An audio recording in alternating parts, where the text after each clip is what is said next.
O folo fa fa talo fa tu Samoa la fa fa mo le nei vanga le fia fi ina Vaetolo minute wa te ai nei le tu la lima ele tu tu fa wa ala Blue TV mai se le polo kalame fai u fo yo le nei fia fi le Tautai A'e male manuia fai vo se tatu tu u Tautai A'e male malo ya le fo ma to luantu ma se luantu ya ma se tasi tu sala la le foi ya ilungo le unanga le tatu Blue TV ya le tu sala ya Grace Fiavaai ya ma pulo center e momoli e tuai le nganga le kirisi masi ma fa iloa ma fa manatu ya ti oe pe wa fa tau e ni me alo fa fana a wala ngatu ile kirisi masi fa talo fa folo fa Samoa ya ai se o fali mo mo se fa talo fa filo ila uso tau talo fa crazy ese pe o se angi pe mo to va ile au mako ile sa o i petele e mai va ile fa no mai o Yesu.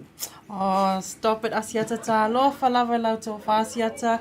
Ia, ai mua I fa talo fa tu na yo tato au mai mo nea fiafiola o mai mo mai. So se tafot kolope, talo falawa, good morning, good evening, good night. Ai kia ora from New Zealand. Ia, ai le I umafoila fa talo fa te fia fa talo fa tu na yo tato pulenga I the Bluwave.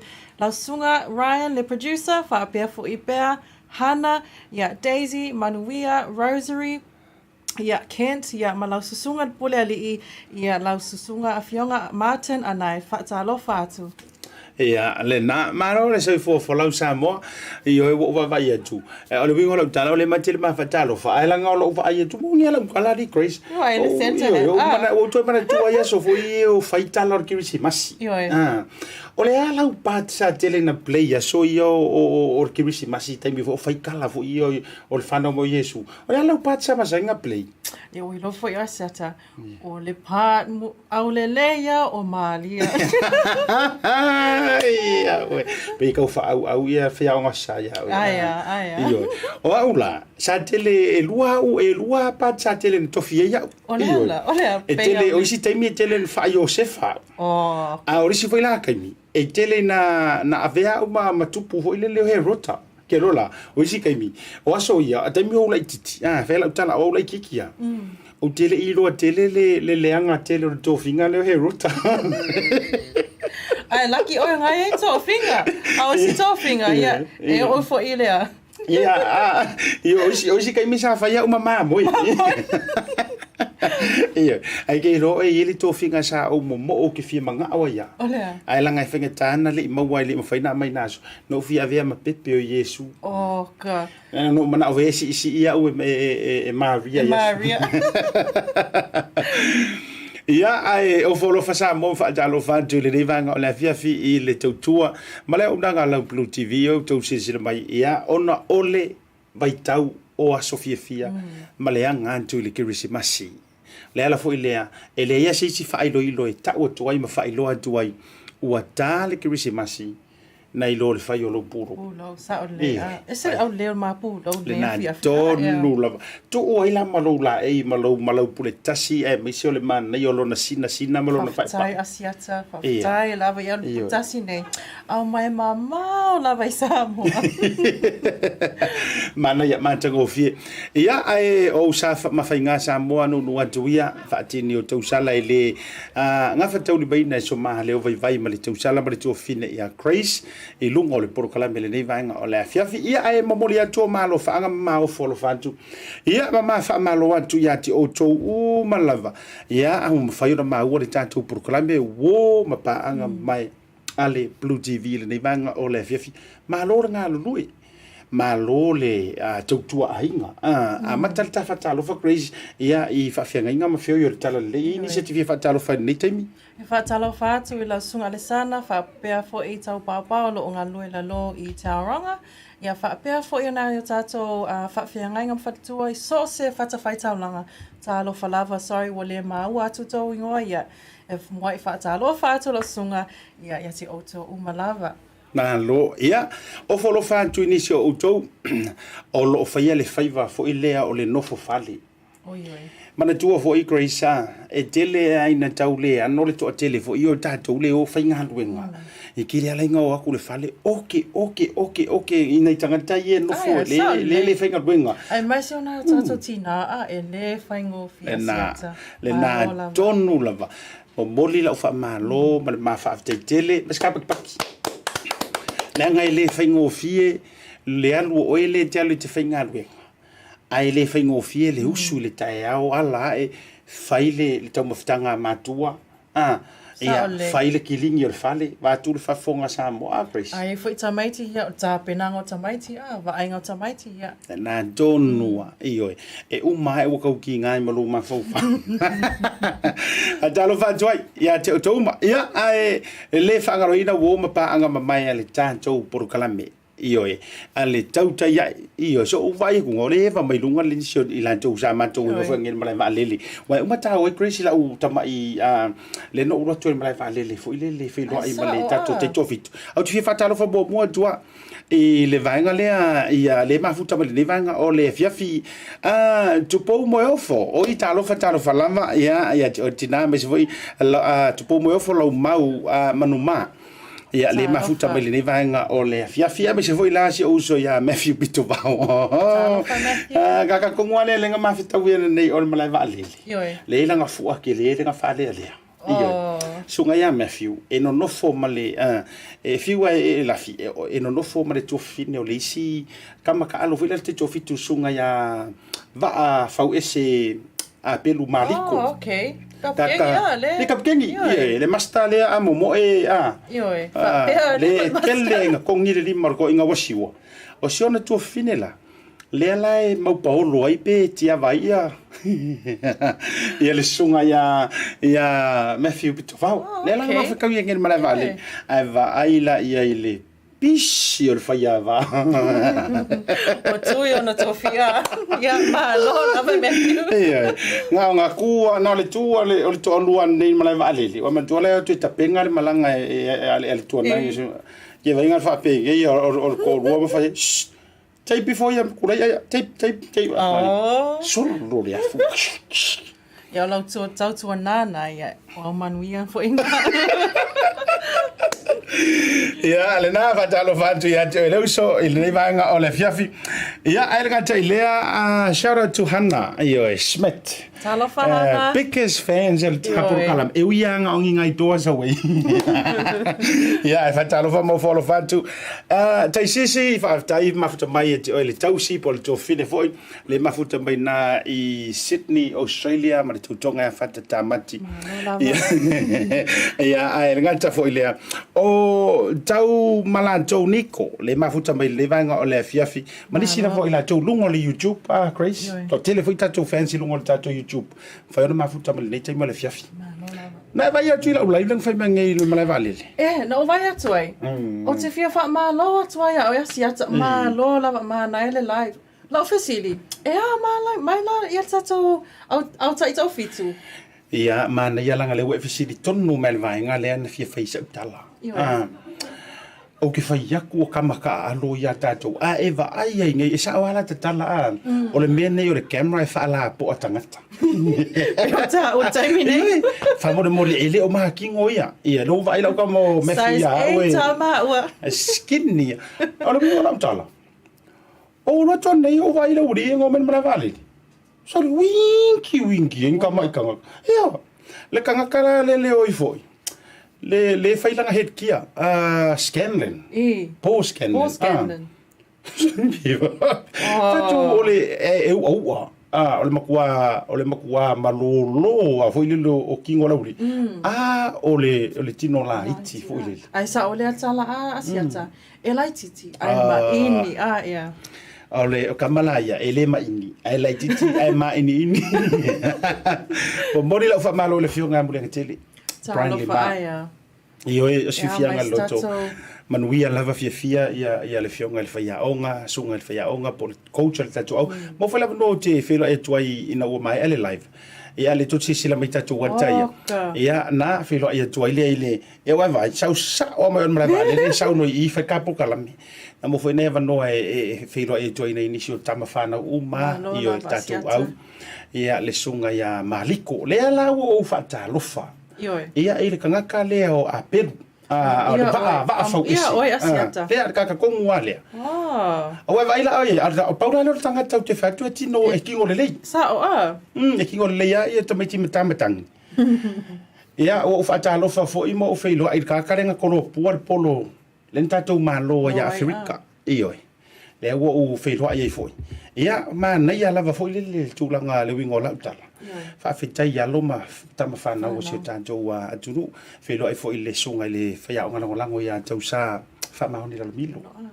ia me se foi to tele manai ainga vai le IKFC to foi atu Samoa ia ngala DMC ama chicken chips Io ora se fianga e ni sina fafsiri mai che sina tu le tale Samoa ia wa tau va ai la ia sa fa io fisili a cui kale picco mar curi mangu picco lunga ia ka male o buena sione o fisili a cui perché che resa fa io lunga fa mai e musu mai Asiata fa ko a ia lo si che FC ka mercado awa ai ase strict o lako diet lena e matua fo ilele mamapo lava le fainga o tau maftanga e le so ona ia ai wa tu ia le sunga fa o ngale ya vanoa enjoy mana yo lantu ai ia vai le fa o kama ko fuka kama paki amu ia sa ai KFC ai on mana ma le ia o benefiti lava fo e sa malo walu e fai mai na ia o yo le malo lava e le tato au te tofi tulela o malanga Samoa la wo le va ani Samoa oh nei la la wo Samoa le temi nei la wo lunga ia ti no mai o nei okay la wo lunga le le tato au malanga ia ai me se fo yo le malanga tu Samoa ia o jilola ka ko sili atu ona tumu faleolo afa pe lete ma ua mai programa le temi nei a lete ma futa mai Samoa ia wa kakaunga e faleolo masau ia o ko champingi e fasili crazy na fasili metanga ta tele na fasili mai ol malava lele ia sa wale si fige palangi le mo te tu sa wale fige palangi fai mai where are all the supporters like fasili nga sa wa fai mai le mo te tu where are all the flags and le supporters ia no fa tule o mato ia wa tama mai fo ile au supporters ia ole fo tu ule hava noi na tama se io i fia ia ole taimi pito sili lana matua tumu or kai mire la fayer ka kofi kuingi because that's the next le ole si te tofi tule la fa nei fai loi Hamilton al tato manu Samoa so update lana mo auto ia ai me se fo yo ni so ila to fia tau buli tato ta lo te to fitu o lesi tatou te ofitu le lai ai o le aso lua toru lua fa e faia i Hamilton i a January. Taulana vave book ia uma tatou tickets a wa leo te vai atu luna on le website. Lungia uma tatou tickets Kaung kau Aia. Se vaska sponsor e wakanga tickets. Ma tua ka kamalen ka kopis pisa ian nafi. Ilo pepi. Kamanga ka ma wa statu e mbese leva fonga me fonga lipule. Ke lo o Asiata. Pe ho fa ingala au soka. Oi, yes. Balon ma au soka ma Asiata. Malo Argentina. Ia Croatia. Ia. No wingala le la wa come to Paul ma fa Argentina ole ala to want to e fa tali mai po wai o Morocco ma Falangi semi-finals lona luana o fe semi-final tai out for ile valu ile tai out ia ale na la tatu tutuli mtai man tu ala peki le fai oi foi lo fai no Argentina ma Falangi o ula Argentina ma Morocco ia e o leo pepe ia e sauni mai e vai se fala inga ke minga te me wa matana e sa ili po se fala inga e ave ai ma ua ono o lo fa ai wa le wa tasi lo audo po ai man tu fa mai pe o i the Broncos ia o folo fatu mo fa talo fatu bom pa anga malo vale matanga o tatu por klame tatu malo longa a foi mai fa filo ai le ma lo fa alo ngia mo e lungo le tatu por klame pe mai tatu fa salon fa business nei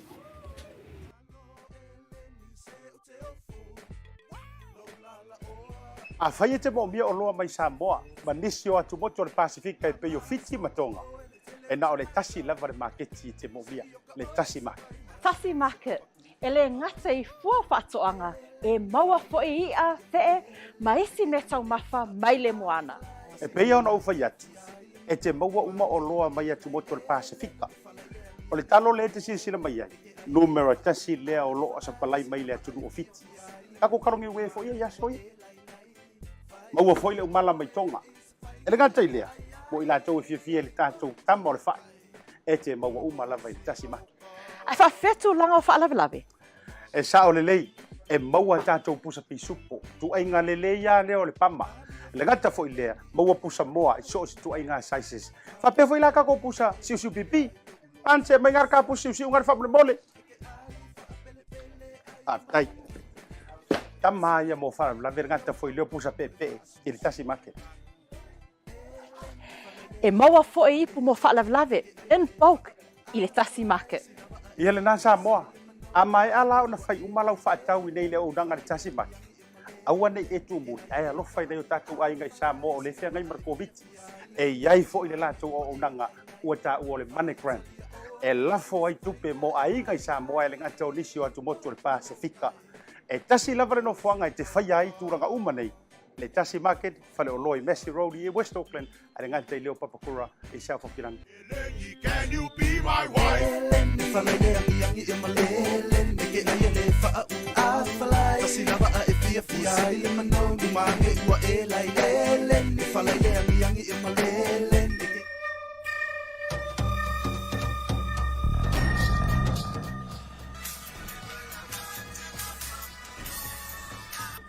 Hello.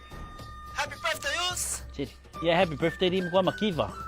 Semu nga mo video ko ay. Among yo cross fanga mo makulo talo fakal celebrate los fanga yo tamisina. Sorry, if you po.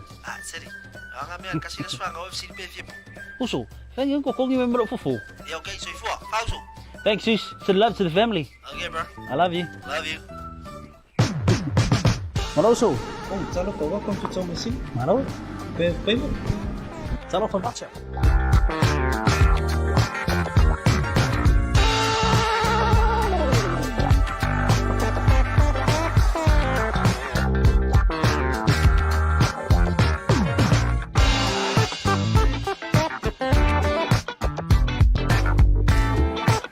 Taibara 121 lua se furu minuto o je nei le tu la e lima ia ile toi te riu mai o le tanto por klame mai malo lo masani o te fi fa ilo atu male to fenea crazy o le ua to ito no le mama lo fa alo ngia mo ia o le si foi ka au le le tu si le mo so o tanga ta au le ta mai ta ilale le o tafa ia le to fene por tu sala ia Matilda Koria e lunga o le porokalame o folofa me whaatalo whatu ia to fide polo sunga le whaia onga i le nei taimi lunga o le tātou porokalame Ia whaatalo whatu tai lava mole nea manoa ai e se roko whaase e ao Lei, Esa au tala E kau whase ai sa o Asiata. Mena ne kau whase sa ia o yo lea o folo whatu e amele nei aso o ani fufuanga na whailu nei aso Matilda Ia e le angi mea o le sa ungi mo le amatanga mamata o polo tana mele ala a whai le Kwa umale si mako polo kalamela nga i u le lasko nga i. O le mako polo kalamela nga whai o le vasenga ingilisi. E lua se furu la ta maiti loa i u i lako vasenga. Maua i la tomiti afu ia. Aia, maua malako gift packs, malako api. E o e whale ma so angei, you know. Malo, o le tita ua mai ia le ongo le ingilisi. O le same whaiona e whamtala mai me se rungo le tātou porokalame. O nga luenga o lo mawhai ona e whaia o lo sunga whea o nga lewa e ta ua lea o ino o ingilisi o nisi vaenga e mawhai a o fo ia umea o lo whai me se fo i o le whaatau nui no tiute e whamole mole Matilda Yeah, o sa whaia onga for, I don't know, the last 10 years. So my background is working with children or adults with dyslexia. So I don't know, wala le whaasa mo dyslexia. Mo kaka whainga e whainga ka, nga whai kau. Yeah. So ko ke le kaka le workforce. Wa le whainga whainga wenga. Ai le ia lako maths, malako English. O lau specialty la nga. Wow. Wala ngonai malo fia o lau ingilisi. Now tell us more about le nei tausanga e mai se oni lui tausa fia kai mo e mai COVID le fatua mai antu how was that? Yeah, it was really difficult, especially for my learners because for the financial burden, they wanted to apply for work online, but ele loa fa computer. So le ongalia le mato le ongalia fai e mawelo computer for free. Ma o e mfa onganga le apply lo ngaluenga, fai lo CV, fa onganga le Zoom, me fa penga. So yeah. Lo sili faman man Matilda ina wa uma main COVID ia pe wa fainga ta fo inga le ona toe so ta ia tu I tātou tangata. Le whawhea ona mawhai ona toi o mai I le aonga e toi awini lātou courses o ani porokalame mwhai ona lātou apalaina. Yeah, so there's two ways to apply for Angawenga for our classes. Either you can apply as a company. So, ke leisi factories, le mako whengawenga, ke laku lau I your job, and then I'll do the workshops with as part of your professional development. So that's one way, or there's the other way where I can do classes with you one-on-one after school. So those are in the evenings. Yeah. Mana ia pe tanta ile one-on-one. Mana ia. Mo skala. O lo te falo lo lo fa Samoa, mana ia lo fa Samoa. And I must compliment you for that. Fa tai wa o lo foi no te inga ina ia falo te lele ngana Samoa mi se foi o ila to tala. Wa ringi si o se mea e tupu la vai le tunu le nei ono le tunu o palangi te tatu te. Ila u fa fisilia to lo te vai atu ile I vaenga ia ma o tu si fa Samoa. Mfanga e so ni ma o fele te au mai ia me se vona ki wa sia mo le nei aso. So ngai kusi lo ke whenga luenga Ministry of Education. So lo ke whenga luenga mo misi students le mai e kusi. So I'm pushing them to write poetry, to write a lot of our myths and legends, kako stories there ngale wangalo, because especially being a New Zealand born, ko kele kako kamai ki whangawingi ai le loa kalamai anga mua. So that's how we get them to learn Samoa is by writing. So if I get the parents to read and write and start typing it up, then we can tell more of our stories and we can see more of it in books and movies. Matautia. Now, ole ali si vesenga van tell us le wa mai ale Ingirisi. Yeah. Ole ali si la sanga le la so I le nei taimi me se foi as fia po le la amata to sang fo. Yeah, so le tau sanga fo le mato titiluito le vasenga avita vale. So yeah. Praise of visual singing. Oh, full license. Okay. Yeah, la fingor vangale. So all you need to do to enroll is you need to message me on Instagram or Facebook. Just look up Matilda Koria or look me up on our website on levelupliteracy.ac.nz and we can get it up. O se fa tro sili winga I la sene ta vale bo te lo ta sili mata upu le mo mianga I John Roger Ronate. How o le al fingor course do you have to be a New Zealand residency? Tell us. Le fa fo ma totele. O are you entitled Melia? How can you know? Yeah, Lea element mercer residency. All you need to have is never had a license before, and it's free. And be umale 6-week course e matutsunga for ilo apalai mono lai singe. Yeah. Fo ingali a Matilda lo fafsilia wa pewa una wa Luisa Samoa. File license, full license, saulo nei faliliu ile license New Zealand fa fela tangata ia o fia luatu I wala nei e mafai ona faiselato course pe a file o ia selato license full Samoan. Yeah, e mafai for inga failato liliu. So all you need is to have all your ID, meso ID, it's whamaungi ai, plus your Samoan license. And you just need to do that course on apply online, so we can either do face-to-face or online. Mana ia le tulanga o nanga a Matilda. O le vali nga ngofo male au nanga le ni tau sanga le fatua e sau na wo umale. O vale busy. Ka toi foi o le wo umale tau sanga. Ai fa tai o fe ama tai pe e mafai ona open lo le temi le awa le faingo le sene matulang fa pena. Yeah, le wa matala le stala mafai fainga le stala online. Fa amata ona le tau sanga fo le aso tolu se fulu an one. So umato e copying ale for ile timetable ka me kia onga, so term 1, term 2, term 3, term 4.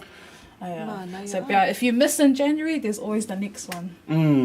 Malo. Chris, ele se fa silia e tajere yo le sei ka ko pole alfa ngol tanto wa giveaway le male to fine Matilda. Le Asiata Paola o fa so ani ai manai fo ile au nanga wa le la loma mai le tausanga fo ia. Tausanga fo ma mea fo ia. Ma fai fo ima sa license ia. Te lo le wa vele ngi le senga i runga le o le tele. E o le fia ka mai ma fia pe e le ngi le senga. O mo ne ma. E ma tu fo e ia fianga o lo fia lua i le so le senga ai won so e leo.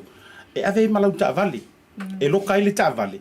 ia ke ala kuperus futasi e perua valuasu e te whaatalifa to atam whainto e mai ai ke e mai kupele e mai whaitua so start now lewa e sisila mai e uma vatulu mo le tātou porkalame le tātou website ma information sa atua ia pe te tango e toi meli mai uma toi avela vanoa ia Matilda e toi tātou contact details o le ala tūlanga tātou vaenga le Matilda. Yeah, I agree. Le mena whātoi.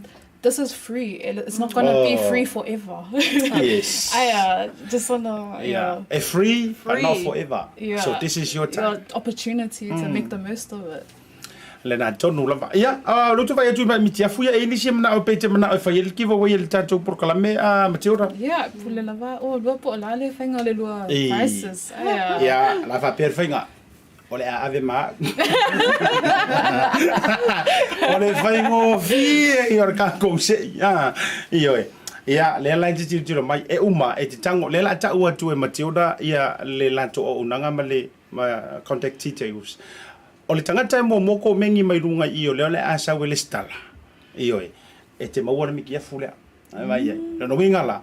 E ko mengi mai runga le tanto live le fail te mile nei. Mai lo ko au ki ko mengi ve fa ata mai. Mai malau contact details, po se emaili, po se vaenga fa pena.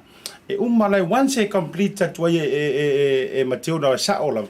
Ia e te manuia le miki a fulea. E o kwan miki a fulea le kar Christmas. Ia e fa pena foi la. Tau se sira man nei o tu si fai tau nei. Teine Samoa. A o il fa Samoa la ufa nau, a va pe fo o le fa Samoa ka meki anga ko ka wa o fa Samoa e matua. E o nga ia nga to fo le o iso tatu tu si fai tau le si vafi teine toa fa le Samoa man nei ai. O le tele o tatu tu si o nga fo mo to le fa nau. Pa wala lo me fai. O no fe so tai mai le tanto wa website a me se fo le tamaita ia Matilda. Ia ona maua leo le avanoa e te ono manu malo i tatu tusia lungo le tatu proclame. Any final words Matilda I go kira ku ka ko pese Christmas? Probably for Christmas. Yeah. So I do a financial literacy class as well. So I do online investment, online portfolios. But one of the tips I want to tell everyone is don't go into debt to buy gifts for other people that you love. Wow.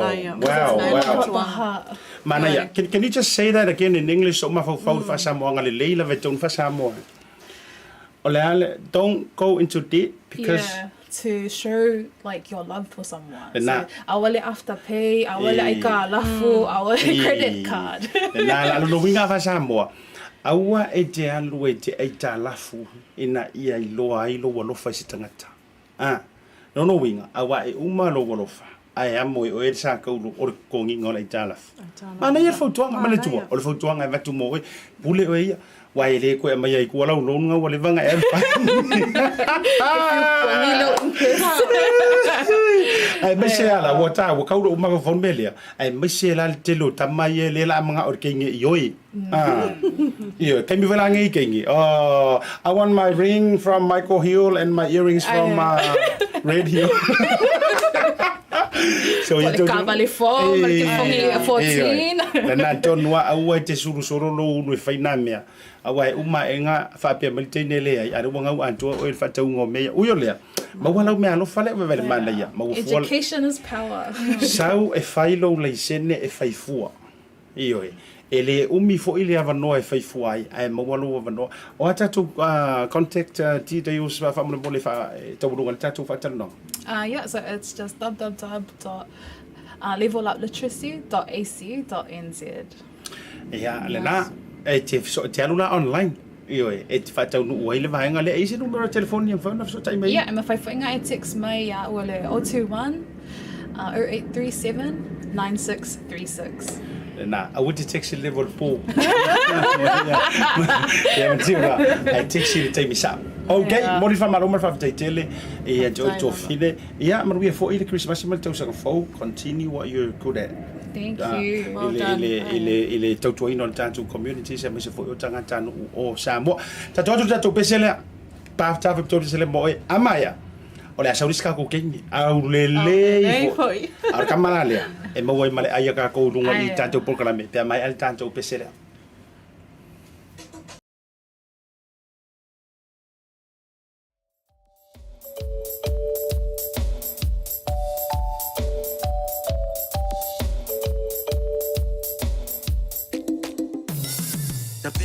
lau vali vali lau pasi o fe filoi mai tamai tile kirisi masi o lo o ta avilo mai senta besukalati bali lo launu mafa asasa o fe filoi le nu au le mai o pato o lo o ta avilo mai senta e fai mamaso Ayala la fea agua ete vape moe I pasi atu fo I senta anisi oe Olo o tufa tu ana mea alofa E aso soi fua ole fa aola Vai sola feta uilele Wanga solo mai le tele o pepe aulele Olo o ta avilo mai senta Ma champagne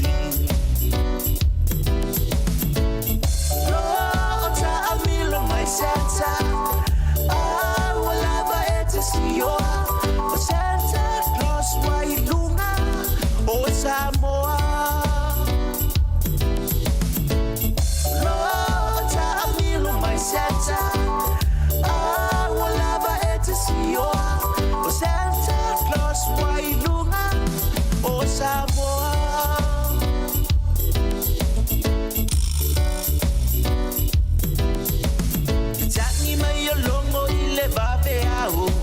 Tangata le ai wa pisa o tapena o pasi mo tafaunga tamaiti olea onga sosa tatangi pe alongo olea solena fa ai longa na le fia le tufa ipuka anai ainga mafa amanuia o tau mafai esa e mai Le ornai via avele vai Awa watolu waswele ifa amalu Beole manongi ole pe au A oto ya ina ile apa Samoa E komingo fa solo atoa Ole kirisi masina I Samoa E mana tua lava O inga vea Metile po tau fetulie le malolo tumutu pulana ilumale fale oloa oya setene Aotearoa bo ovale ngau o onole ai se fa e fie lava ata ole ngana ole kirisimasi ye tatu fe alofani Asia ne yo ainga umupua aboni lawia se pulingi po oni falawa mose kiyo leva luanga ai afaila wa maleta sanga o faise luava malese tangata o bofa bene e te falele o mafutanga na masese O bofa bene e te falele le lua ba masiote Emanuia le kirisimasi Samoa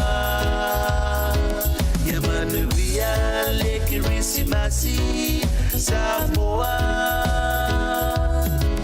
Emanuia le kirisimasi Samoa Emanuia le kirisimasi Samoa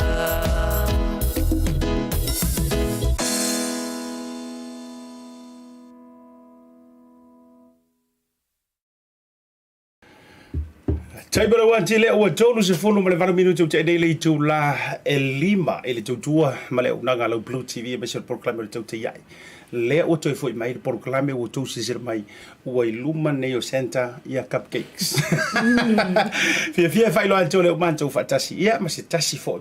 Ia o tu sala e o tu fine la le tele pe o le la le o cupcakes e luma mato ia le tu fine ia Wella le nevanga o le fia fatalo fatu. How are you? I'm good, man. We are Fiavaai. Malo lava o lo te vai tu fatu au matu le fatalo no ngale fatalo no ai ma Matilda. It's a free licensing course or training.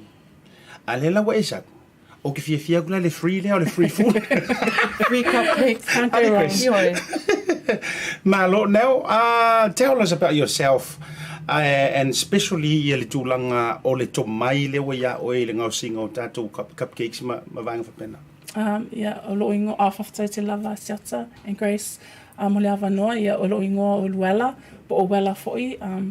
So a lot of PacificEzy o le cakeries, but cakes for you.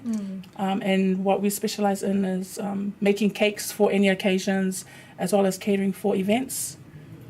And also for like grace tables. Yeah. Mana ia Wella. O le ale umi talu o na amata I lau PacificEzy nei o le Wella's cakery. No, mata last year, July. So it's been over 1 year. Well, if you don't mind me asking, because the reason why some of these questions, if I be in terms of balang, you be also too personal. Get a question that I see but to the wing all of Tala, my phone and obviously, let me do also for because our 4 year keke fire. I would expect it from somebody for lele matua lava no so fonga. But you look so young. I matu inga tale ni le ya Wella. Yeah. So I'm 35 to sulman lima to sanga. Very young. Yeah. Nice. So I grew up around my great aunties who also baked. Lenga fai fo ila ko keke and they used to sell it at the market ki mangele. So I was fortunate to watch them growing up and then I ended up inheriting it and then it got me more interested into baking and decorating. Mana ia. Ole ale umi e mawhai e ona e kukaina. Wa o uli stanga tu fia uma airi kiki. O te fia. How long am I fine e kukai le nei I miss you know just to take it if box le nei fun fight. So le whangale baking is 20 minutes e bakai. But before that you got to make the mixture, so that's probably like another 15 minutes. So that's already about 35 minutes and then decorate for 15 minutes, about an hour. Then you package into the boxes. E whai uma I lau PacificEzy I le whale, pe e se whale loa e whai lau PacificEzy? E whai uma le whale, so it's all homemade and it's all just myself and my husband and my kids that help and support with packing and making all my buttercreams when I get too lazy, so I make my daughter do it. A whaina Wella, se I tala noa mai I le awhianga o le COVID o le ase awhianga na maua I le tau PacificEzy ina ua a mata le COVID ia mai a fo I COVID. So for me it was a blessing to have COVID. You know, for some people it was a struggle, but for me it was a blessing because I was able to get more orders. On a walk, kapungi umawhai lo like the cheesecake shops. So everyone was looking for birthday cakes. So they're lucky I posted up and then everyone saw like the photos and then some were calling and they remembered me from the Pali markets and the Pacifica market, Linga Whai o Meneriwa and in Manukau. I think that's where I remember you the most. Sama sani fo no fo me tantu live. Now, e ile tala voi lele. E te tau na o ngā tusa lau wa ai. Ma lau tofo. Wa leva ngō fia kango rima ioi. O te mnau si tofo, ma whaini tātou tofo. Ia. O whai o le tisi mai sa mo no tantu live. O le e special le Christmas. Ia ale tausala ia Wella. Ia wa fo le tūlanga I tātou keke. Wai sa o e sau noanga ale tausala. E sa tapunia ma tau fia me uma. Ai le kau fia ia sfangau. Sa whai lava sfangau o birthdays or little weddings. E tinana whatu e sa potonga ai whai ia. So therefore, na mawai opportunities. Ia e mawhai fo iona. E mawhai ona ki liva le tā o nanga. Yes, e mawhai fo inga deliver about the extra fee. Depending how far you stay in the suburb. So whai ai lo sulimata le pusa o le ale extra fee. So if you stay in, say only hang, will be extra $15. Mangele extra $10 because I'm based in Otara. Yeah. Malo mana ia. Ole ale le vaenga fo le Wella mfana e famatala ina e taua I le tofo le kekere nei a mese fo I o le whainga ia te oe, e se mau tiro fuwa e tofo inisi o keki. E le tasi fo ini au nanga tau keki. Le ase vaenga mwhona e whamatala I nai, lau lava mea lofa, e mese fo na tofo ma e whatau e mano le tunu. For me, I think I'm my own worst critic. So I like to, I'm really like strong on myself when I bake and I try to perfect it. But I like getting the feedbacks from my customers or from Asiata or Grace. And it helps me improve my flavors, but my flavors I like to make it different from other bakers. Okay. E lo whawhisili Wella. I lau pisinisi, o lea se whainga le se whautuanga mō na i o tātou au mai mua mō isi tangata o lo e fwoi lea tāleni o lo fia a mata se lato pisinisi o ani ups and downs, pros and cons i le a mata ina fwoi lau pisinisi.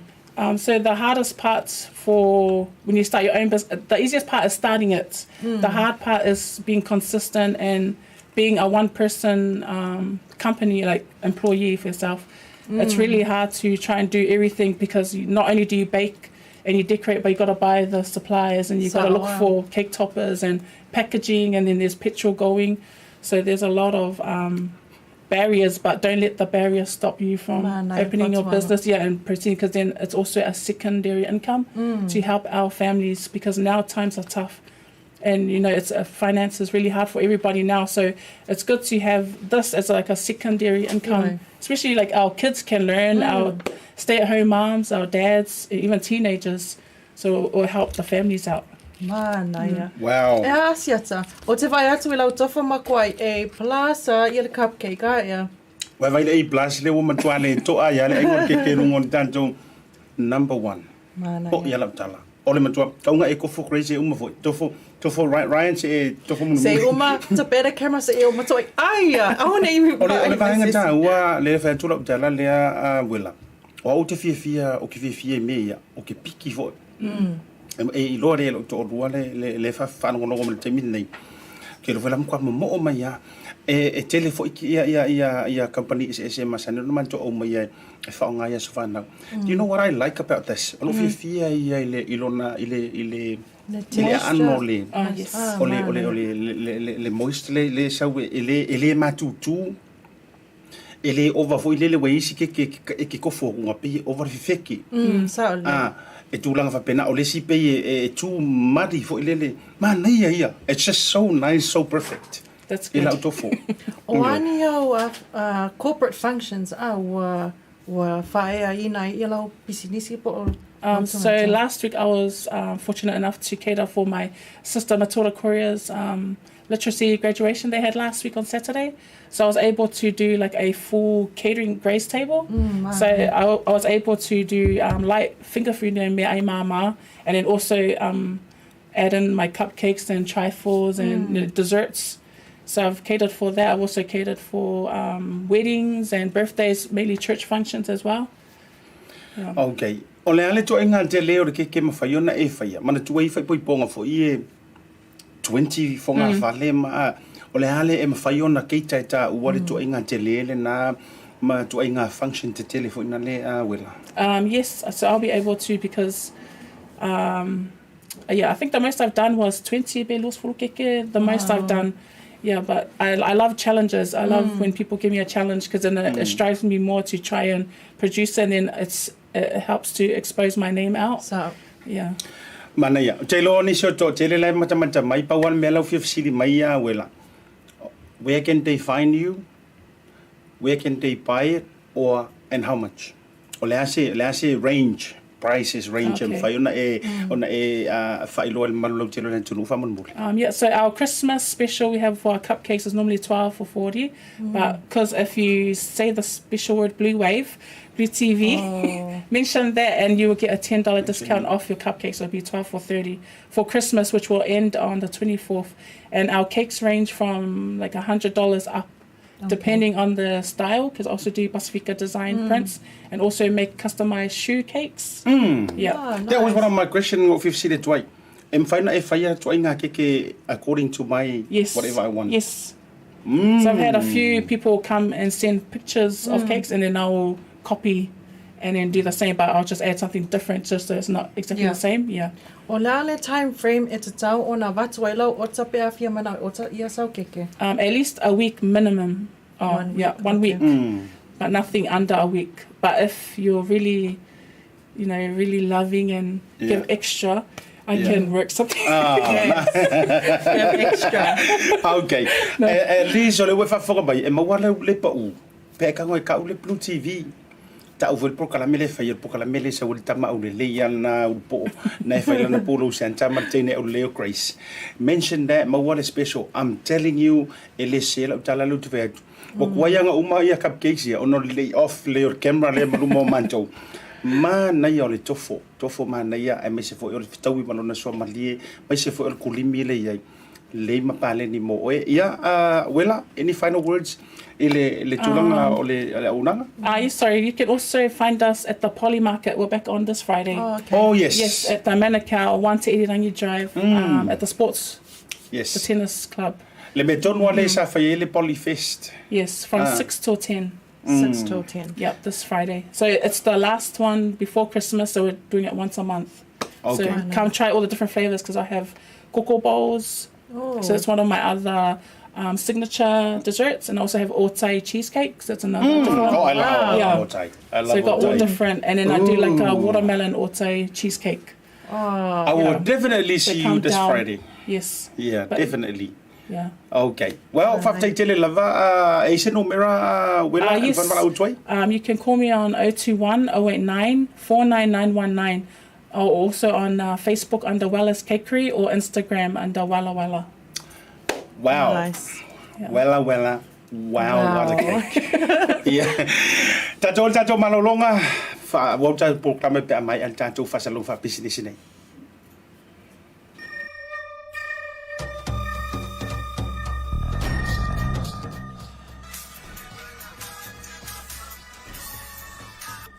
Hello.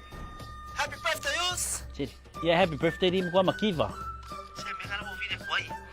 Among yo kolos fanga mo makulo talo fanga jo celebrate los fanga yo tamisina. Sorry, e Fiavaai. Seri.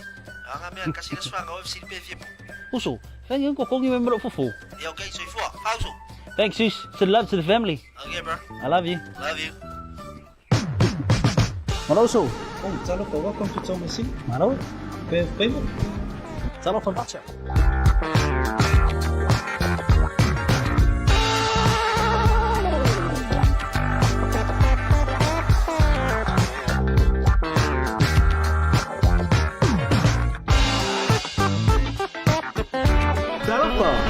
Welcome to Maota Samoa Service Station.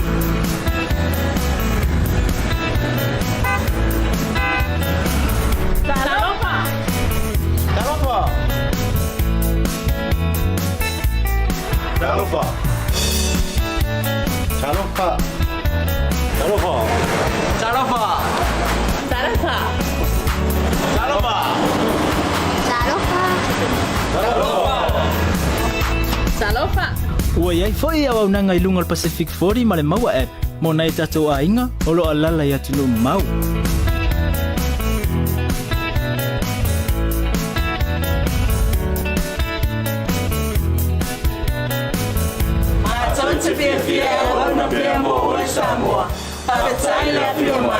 We will see you again. God bless.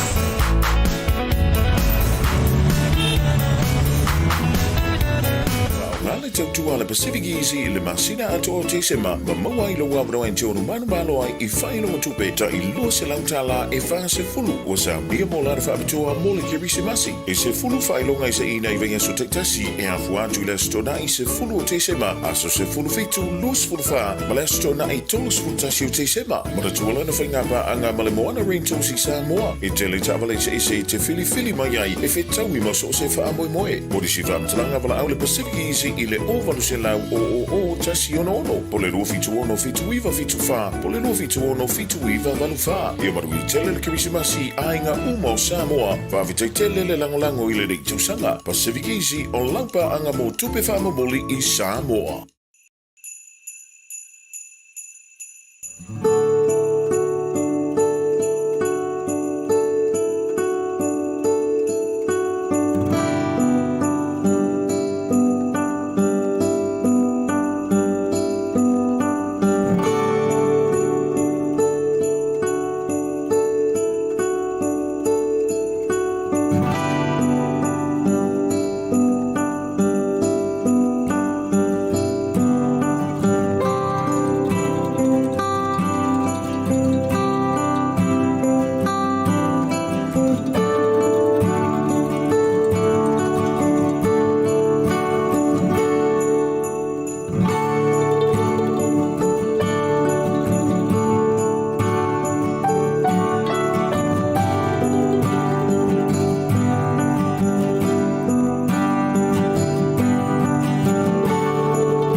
Lucila's Realty is here to help our people achieve the best results for their properties. Whether you're selling for the first time or have sold and moved on before, we want to make sure that you are well informed and know what to expect every step of the way. We can get you the best results for your property. Whether you're selling to relocate, upsize, or downsize, you've come to the right place. We manage the entire process from start to finish. If you're in Samoa and want to get in contact with our team, please call Lucila on 725-0965. If you're in New Zealand, please call 021-082-05466 or email sales@lucilarealty.com. Lucila's Realty, helping our people achieve the best results for their properties. Taibra wati toi ono minuti ona talo le tulai ono le tutua ma le unanga lo Blue TV le vanga le fiafi wa mai antu ni shota fa talo no nga me se fo ni shota ma lo Grace ka se ma ngai o keke e te lo lo tala mana e o tu le watu mai nei tu fa fi nei keke mama wa ma Grace Faftai lava. Na la ma tu yo walo atu pingi ngau kamai o wani ngalo ya tu o numero ye ma fayona e vala awai ya Wella's Cakery 021-089-49919 o lua tasi o valuiva faiva iva tasi iva numero na te vala awai ia fa pe fo yo ele te mo mia le faingo le leisene ona fa so ta ile o matira ile o lua tasi o valutolu fitu iva ono tolu ono yoi o lua tasi o valutolu fitu iva ono tolu ono le nala mo ele te fe wa isore le fe so le singi mana ya na ya vano ya ai me se foi o ele masani ona su ele le sene male pas ia batula ka pena na tu fo tato se e ya le mo mianga so soni e ma fuona ele mo le so soni ona ua e tau mawhai e ke fia kama ngofo ma e fia teine ngofo. Sa o leo Asiata ai awala o le free le course. Yes. Free. Awa, so alo e whai ia lea au nanga ma le course a uma foi e mau e lau free miti afu ia mau mai ia lau lai sene. Au ne to ngia ia fines awa o mea. E te lea tu, e tau ngata tu le sala, ngai lor whai ngoro le singe. No winga ja ua fa na na ia noia. O lewa me me tatu pro kalame sina vaenga fa sin tatu fa soa. Fa soa ru pro kalame crazy le tele lava o aso te tasi. O te mana o lava ina ia ise ava no ai fa yesi na fa soa. I lunga o le pro kalame. Ia matatu tala no fo ina i vaenga e. Taua me o lo tutupu e me se fo ni vaenga fa tupu manatu. Ia ile taimi male taimi. E ila na inisio vaenga sa tustusi mele mamalo le tunu. Mai se fo na inisio ilanto. E mawhaio na whaasoa atuai. Ile nei vaenga o le fiafi. Ia, o le mtau pulea. Sa tu ina mai e te au. Ia, ua whaile na umiatu na iwa yaso pitai. Sa le maua lava se ava noa. E mawhaio na whaiese whaasoa. Mai o te encourage foil to te leo mamalo le tunu. Ai ni mata upula tele to te finengalo e mai e fai fa so i lungo tatu por kalame. Ya te le leva no e tango e messenger mai ele tatu Tautai A'e. Ya e se mata upu tatu tala no ai ma tu fo tatu ele mo mi ele mai o fara vela via si ai. Pois ele mai e vo cose pale si ai nga ma si ai nga po ani vai nga fa pena. Ai e taua manatu a noa. Mamata upu issues. Ol vai ngala le na au mai nei le o tele fa le ina foi mata wele ta wina le swa le na te au mai se mata upu vai nga fa pe. Ai manantu e fa so ai. Ole finangalo o se tasi fo yo tamali yo le tunu butu ina mai. Fa so atu ai le tulanga o le mal. Oh mana e mata upu Asiata. Ioi. Fa so atu ai tulanga o le mal wale la ei asio tato o tunu. Na fa mai la le finangalo le. Tati ia pi mai fa fasili. Okay. Tati ia la le songa mitia. Ai pi tau li lifa nga ile le mal. Okay. O le mai ngala o le finangalo e fa pe. O tau discourage siana tamatini. E na mo o lava manau ina ia mafai ona iesia so ta ila na mal. Peitai. O vainga wa vai foi le taimile nei le o malu le o nei. Ata mai tai tu lo wa fo ile afia ila to lo to sile mamam.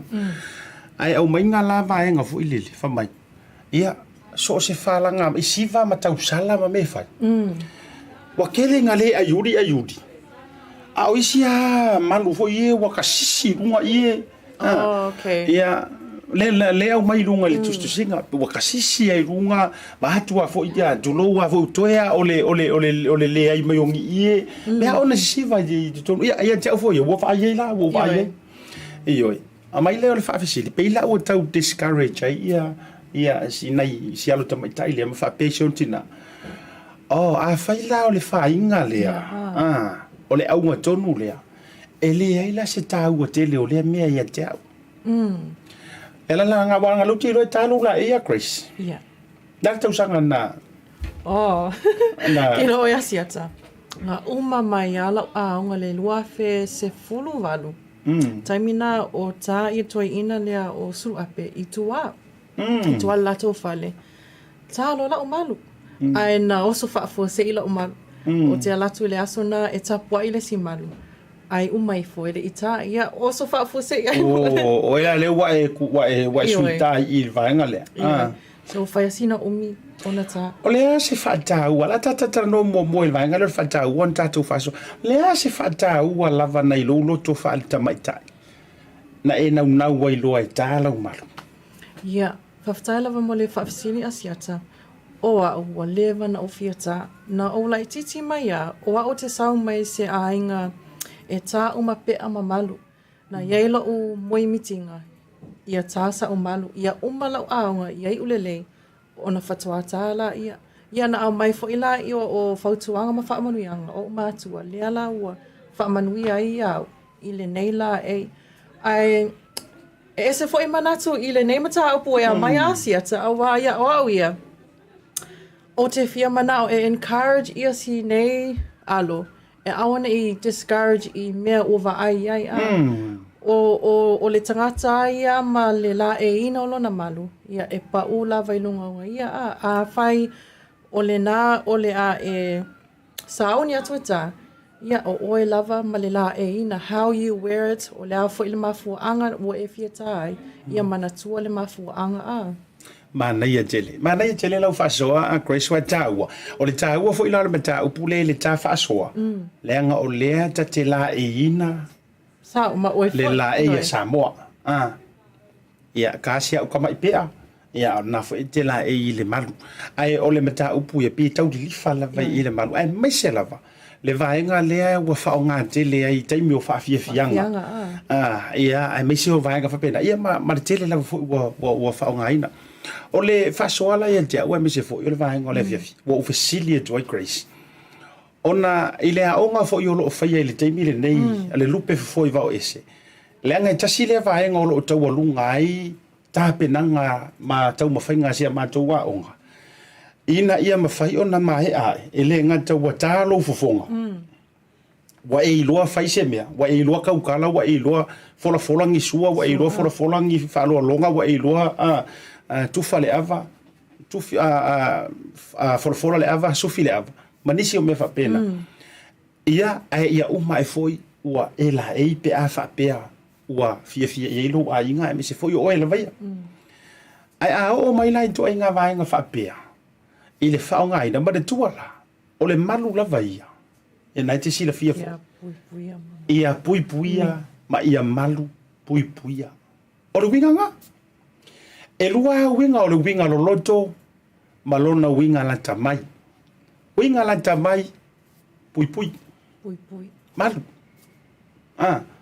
winga lo loto ia malu wai lo ai ia malu wai mea uma i te faia oi winga lo koronga ai afa pela o le manu lauti na fuaina e mana o e tala o malu ona o lo so na tafai solo tu sa o lo so le alu solo fo mana tua fo o le mafua anga tonu lava lea na ia le fato fala inga yaso ana mua maso ia e na o alo tamai ta ilava o tamali sa kala ko malu o le mafua anga ko ngua lea ina ia tau fiofi mai le so na tafili sa noa ma le so o ngalu solo fa solo a ko ayo e ule malama Awa le we si malu nei ona po wa fai si oti a ua e ua Wale malu. Ioi. Mana tua. Aua tau te ele whaatusa saina fua i le songa imiti ale tama. Olo puku sawa lea mal whasoa. Ele tutusa le whaalia linga o lau malu. Ma le whaalinga o songa imiki ar kamaia. Lei o le tama ia whaali. E whaali langa songa imiki. Langa e mawhai e whaali. Pawara me e sururo ie me uma.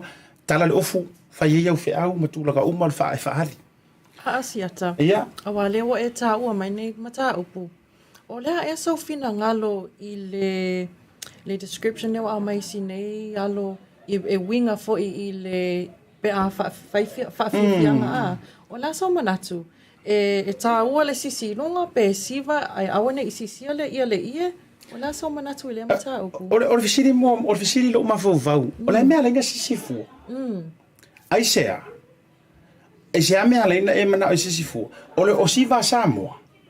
E tasi ale taimi e whaali e lau malu pe a i whawhiwhianga. Pe a whapeo e le kaupou. Taupau. Nga le kau sisi a lea. A o risi me le tuki. E le o e se kaupou. Ia e maua lalo e le ofo kaupou le memeiru. Le memeiru nga au. Le nano ofa yatu. Ole ayulia ia ole ayulia le mana le ayulia le tama. Awa ave ese ia le. Na tonu lava. Sa malu o ia. Ava pe fo i wale wa ngau ke le faali lau malu. O sa ia i fo i lu taimi. Ia te au ia e feo lolo la le ala tu wa ia le skangaka. E ke ia la si va si ro makua ia ele o mana o faali ali po se kengi. Awa ke ia le sabilingi o le a. Ele a faina la na mea le anga e tele o toe vivi ia o e vai. A tu foi fa fonga mawala tu. Ele a faina nga ko nga kulanga. A to nga me foi le la o sa uma se su e lungo vai ai ona vai tu foi la o ila mai le malu le ar kaupo. Nga ro toi foi le o e ia fe lungo lo ia. E ia le sia fe a so le bola que o si o ki dai fa. Toi a latu i ni me le tu e taupo. Ia na siva mala ia le lisi kai mi sau ki pi ko kaupo. Ai kifa mai me faiva mai malana o nai lumole ele tamali ile na tulanga bonina wa ese ale alunga i nei ona po ele e ke fiu esa pela le fa Samoa ile na me ele se me fa pena malu ia malu puipuia e faia ma o over tual tala le grace o le to atele o tatou mai ia so yo laiti te ro vo itanga tamatutua la to te le isilfia e kase malu le fionga sa fa pitu tama te palmi never for once a wa leva na tato wa onga mai you ke ropenga o sa mo no wa onga sa mo Chris o mingi skale wa onga sa ya soia te le o taimi e tau lunga ele sa fa pitu fa fifianga onga me uma o ia sa le ai for once e su e ai lunga ma to te le i loa uma mai to telefone uma tuai loa e kase mar ia tatou pelo sa fa vai le malu pupuia fato ai loa muli an le taimi fo ile atale na po e mai Samoa la e pese i po kofe ale tamai ma na ia le portrait le nga mai Samoa fa kwa ke i roka fato te e na le to te lo istanga ta fa pe ala te sila fia le sa fa pe ui e kala malu ile ai se vai la in ma na ia o fa alo ma le respect le nanto no la vala le tala a o tato ka nga file mat ai le to ma wo lo ma se ie ia se vai foi ia o leva na ta mana ia ai ia na se la fia ele lo ai start a wifi o pol tasi po se ia lava ia mana tua au va nga lua taimi matua fa ali lo ai lo mal o le taimi e te tau olunga ina pe te tatala ina pe te siva Samoa ai wa so se fainga a fa pe foi la fise kausala to ainga e ona po te ule leila o e sa ungi ke sa sa paua na o taimi ma taimi fo ile ai palu ina ile ava o kai minga taimi e te mo e ai se ta lolo wa ye si ka lolo ma me fainga fa Samoa e more than one tau po ioi e ye fainga fa pena fio anga ma ainga a ver ka lolo ma ia vai ka ku kenge kama fanga umar ka ku ainga le kama kai milal na oi fo no swinga nai nei ona po fa ali ai ro kai miranga E foi tangata Asiata o te vai. Se I whaatala mai a wai e salasala uma ia mau a. I le malu a tā le malu whamais tangata e tā foi tau lima po o le tau lima le olo I le lima. O la sau manatu I le mata opu. O le tasi le vai ngala whaatula o mau waila ngai pe ono te whaiatu. I le maua I la tau olo I le whaatufuanga. Yeah. O le maua le au vai ale tu o le vai a su o ma le tu fo I le au suruape e to tele fo ia le au vai nga ai nga sa su a. E ila le taimina o whaasoa ai le vai nga le Samoa. I suli o le au la uta ua ono le tūlanga le au sua popo. Kasi leo ma le tu fo ila e ia la tau e ilo la tu whalanginga e le te tonu whalanginga leo sua ma le whalelua. E tari tonu ala tau na sua ma le whaletasi. O le mau la I la tau nei, to I ina, sai ai. E le so a ka le mele do fa ilonga le lea, e le so na ta fo ilo lima, pe ale sa umalu. Oh, okay. E ilo la tau tari tonunga, a ila tau, e uia ina le mau ni si e ono sa mo tala la si pe ono fiatu. Ai la ngole uta fiatu a utanga te tonu ala inga fo isa sua. Le la tau ma. E la tau te tali tonu, o le pute le o le malu o le tamaitai. O I la ke whaali alia, wa lava le whaali lea, e ta uai tangata, ma mawhaale, ioi, e le malu lea e pola pui pui e ngai kangaka. Asiata. Awa le e ai foi le simene tupu nei ona po, wa tātau lima, ai le o iai ni malu. Le nā tonu lava la leo te whai atu ai, o le fisili la, o le ala lau ka unga o le mele, e le se kau lima. O base fashion statement. Yes, e te le maua la le ingoa o le mea lea. Pea e nofo e tā fua e au ngoa masau manu. O le taulima ia o le kaulima. A ora ofisili la iante o ele e te tā ina e le isau manu. O le ala le ingoa o ngamea. O le afo ise ingoa na walanga o isi, tu loua. O isi mele I ka e le ai ngā tufunga fo ile a tāta tau. O le kelea o le faa kua pola, o le faa ponga le velive ka ua ia fa pena. Walanga a tā sao ai le tangata le tā ina le tufunga tā malu. E kangola ia fa ingo le pute le o le malu, vāturu fa fonga le tunu. Ai a fa inga kope o e kama fa masingi vo ngari. Ia rongo ingo a ponga le velevela ni meanga na tu uilo lima. Iyo, e tera noa fa maleava. Ai tā ua ina ia manino mamala malama. Le anga o le tele o le so na utango o le ua iai le taimile nei. Asiata, sorry, wa e tā ua le pute, na ova aia le si post pea sa tae se te funga, se tamaitai I lana pute. O la sau manatu I le mata upu. Mana ia lau whawhisili Grace, o te le I o e ina ya. Le lau whayantu. Le whawhafonga mai fo I ia le tōtero le tunu. Utano fo I maleamba. E fo I hau mau mai na o whisili ai e tino I mantutua. Na o whawhisili ai. E a fua ai o na o le tari tonu ina.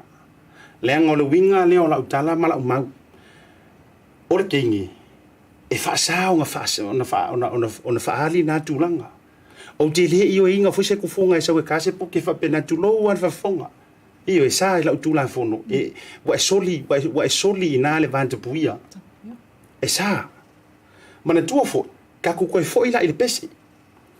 O le ale mea na tupu ina ua whesuia I le upo le pese. O le ale mea na tupu. Kakanga o kama. Ai le kaka kengi. I or kari nga. O le tali la o le mata upu lea. E nga or kama hai kakau. E le hifua la se me kawang kai for kengi. O fea la e oso ma yeire puke nga upa kar kengi. Ma fua. I or fikir kiro fu or kufunga nga ka puke ir vantu afu. Ir fafu. O la umaula lina. E le aia ma se me fa apea mai. Nga koe suile upor pesi. O le a kaka fa akasi kama mkengi. Ai o te whawhetai I le whaatō whala inga ale a inga sa tufunga I ngā teimi. Ua kilo ai. Ka kaua peanga whaisinga mea kaunga whaikau ai kengi. Yes. E ta tau wā langa o le ua liliu. Ai o le lantou toi whaafo I le ki ngā inga o le masanga lenga whi ausi mai male ako au. O se koe ki back la le nā I tamaitai. Tau o se mea a mai lo ma le lantou whaatō whala inga. O le a whao ngā le ngoa o le malu. Mai vai. O le winga o le na whaatō whala inga ia malu pui puia. E sena mana I o le upea. Malu. Anga whaapea mai o le a whaingoa loa ia sikairi. Pe whaingoa loa ia o le hase singoa. Ia tau te le whinaula na me taminei. ai vai le whaato whala inga ngā mai ai. Whaingoa o le malu. E le ngaka e malu o ngā e pui pui a whato a whaahalit kai mika. Ai ia malu ai fo i ainga. Sa ole. Ai ole vaenga la lea leu te whai atu. Ole whailo ilo lea. E ka umai ai le lalolangi ma ka umai ai i kamakangi. E ka le malu o le tamaitai. Kai mila nga akau sa ili lo pe fa fe siri fa fe ngai lo wala utala la ole e fa fe la ngai lo ko inga ole faina aku si nga le na ton ili ya se ko inga tu lo wa tau tala maleva e la ko kau so e lunga la kau so o ili ka manu ri se kau so o se sawe pinne na ole maulu tu fa tu ai au ka ko ya ma tau tama ye yangi ofu e ka puke fa ari sa o tu puke ya au tamaitai o le vaenga le sa fa ingofie o ngai loa ye ko inga ma ia soia sa la kengra ni sa langa ro ka va ko kala ma foi sa ale o fa ilo mai lumai ya ai fenga ngi o po e nga ka ke se e ta e matua yo ta se e ti ai le mer ya ai sa we ma kwa papa ya vai pe uri antua e le se manu o le ta uala le na tau na manino malma ai fa kaila le e fisi me dau o te le io ina e fiu fo ile kanga ka kuskala marka ka fai kala ku e kango Tracy tu ale puke tu lo ale punialo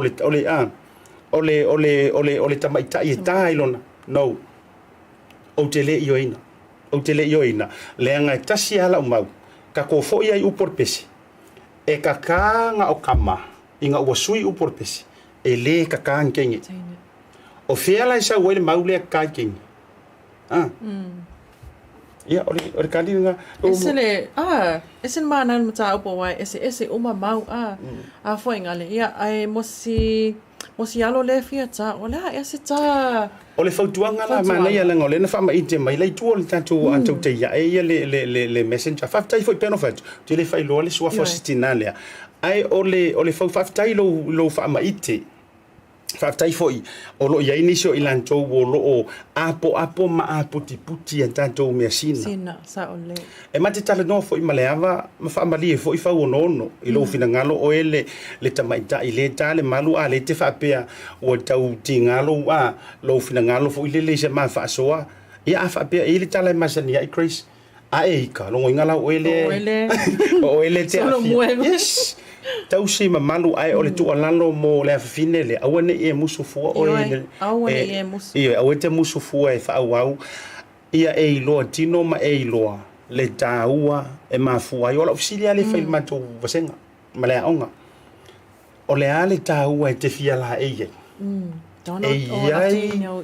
e iai se faataua ia te oe langa fapena o le tualalo foi la e masani ona utaretara noa i la inga tufunga e te tau fo i la inga tufunga ona te pu ele pitola au lea e te tau fo i la inga tufunga te lo fo i o te tau talanoa fo i maleava o la i a inga tufunga la e mausali ia ia e fo i lantou ia ua te lea fo i na tau li lifa ono o le tūlanga ina ia vave maua le seleni ina i ona po ai o se mea sina i te tau ona toe au talu lelei ma toe seusi la sila lelei ia i lea tulu ai maise fo i o le a inga tufunga e fi toi tonu iai ia le foi fatufunga Ioi, mana o le fautuanga la mo si ia fine lea ia aua ne i taita ia i fua fai a mantau lau tilo aua ne i se tia fua lau tilo ono i lantou foi ia o nei foi ona ia ua pule astafu ne ia i le lao lona sa ua afa iantua e sa ule tali foi lele famai ia ele ia se koufe au ia ia e peo fai atu o le tau te talanoa i le issue tatou te le o talanoa i le tangata Iyo, e whaataua la leanga o le la a le atunu e tāntou te mamai e whaatawa e ia iona furu. Ia o le whautuanga na. Mana e whautuanga, ioi. O le asau e whautuanga mai tangata o le wala ina le malu si afine le.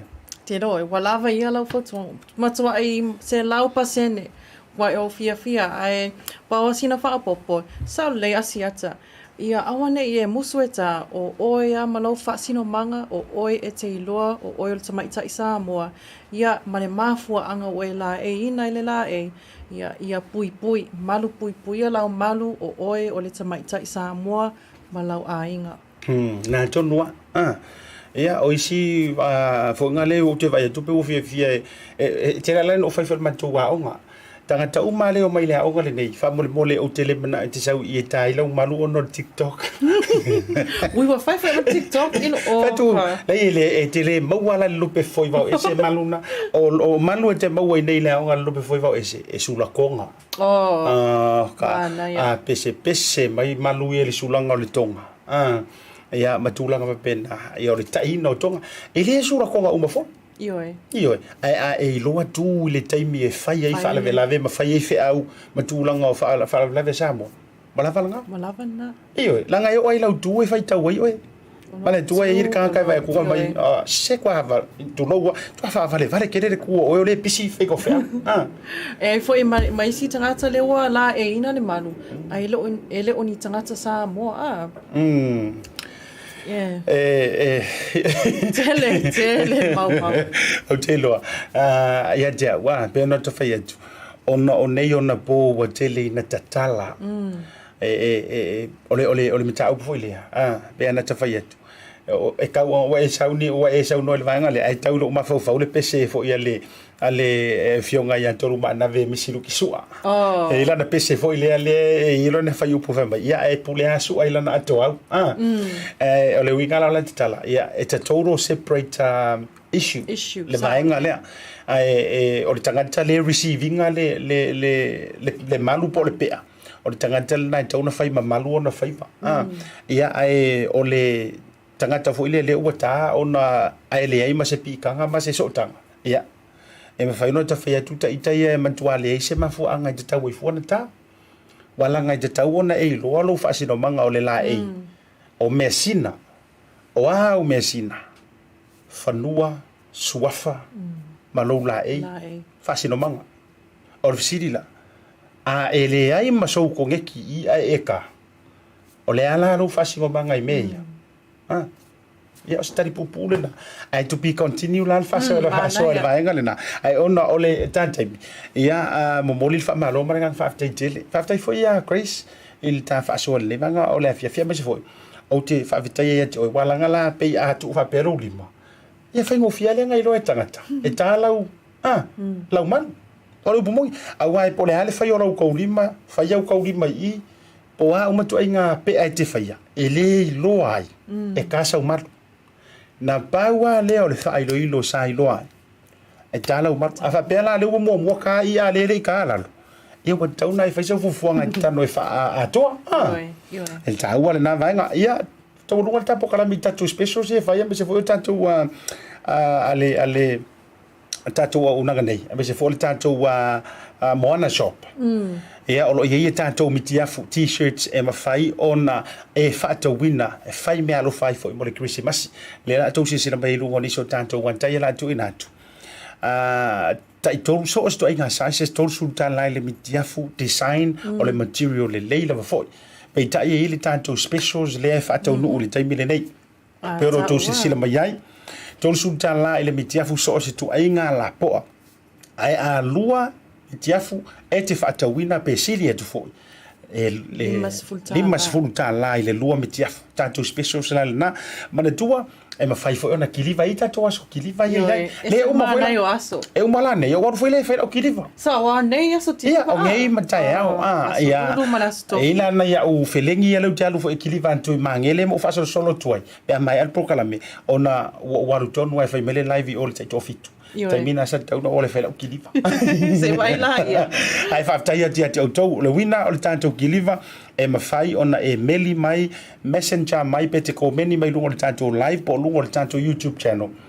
e fia fa tau no mitiafu ai te tau na lua in all I what tanto free delivery ai mana tua foi ia ta ua le tautai A'e tautai A'e e te tau ona e tau mai le tautai A'e ona maua le o e ole special a e sau lava o e le tau le tautai A'e ia malie e tolu sfulta la lava le tau le mitiafu e mawhai ona au vantu ma oe ia ai a whapea te meli mai whapea mai tautai A'e ia e fia whatauni o mitiafu a matatu le lua e te nofo I manurewa ma ngele o tau marukau o tara papatui pikongu uia ia ona luatu le free delivery center Santa Claus ma Santa Claus. Aua, e mana ia, e lusu 5 tala le pa u pe a whaatau miti a whaelua i le 5 tala, e se mana il tatou special. O te vai atu, kua i alungi a matou miti afu. Kalosia ai maua sau special, ma sau miti afu, ai le le tatou vai aso nei. Lena, tonu la, mo fui tatou ipu. So si toinga, me se fui lantou e fia i panti, ia olo mau fui ia ipo le fast, ma tūlanga o telefo ni so tatou wainga fa pena e me faila foi. E su ma le tatou address o le lua se fulu valu D Lamby Drive. E nei e manukau ia o papito to nga so ko ilu tatou mitia fulena pasi by Samoa, born in Samoa, both white and black. Doa Samoa, ma ua foi le tatou wa pia Samoa, ma ua tatou mitia funa sa vai sa la fai o polu tumua, ma ua foi le tatou Samoa mo aso uma. Oh, I like that. Samoa mo aso uma ia ma le tatou tama foi le unga i langa koloni ki ele si kongor koloni mo e ma le taifau au tafa ai le fu a Samoa. Ma ua foi le tama na ia ma le tatou 685 to the world. Na tonu lava maua i ia mafai fo na ki liva fuantu pe a fa pea e te omi mai ia malua o mitia fo fa tau tau no tatou proclaim Chris ia fa ia o ska fa kai tatou maloro ele ni vanga la fia fa mo Malo lava Asiata whaftai lava Samoa, New Zealand, Hawaii, Aotearoa, Amerika, so se tawhad ko lope alo e mai mua mai, whaftai lo lango mai, tapua i mai matou polo kalamele nei al Tautai A'e, ia manuia o tau uma manuia le afiafi to whāsoi fua.